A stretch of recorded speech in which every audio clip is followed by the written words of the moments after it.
தாத்தா போட்டவா அது வெளியில போய் கட்டா போனே டாடி போட்டுச்சா சரி டாடி பட்டி இச்சி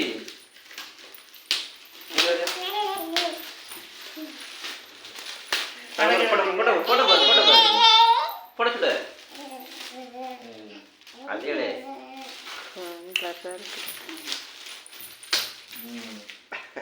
இந்த போட்டோவை பியூர் தனியா கொடுத்துருவாங்க அது எப்படியா ஃப்ரெண்டோட தான் இருக்க போட்டுதான் சொல்றேன் ஃப்ரெண்டோட நான் கூட்டல் ஃப்ரெண்டோட இதோ லித்தி ஓடி இந்த படுக்கிறேன்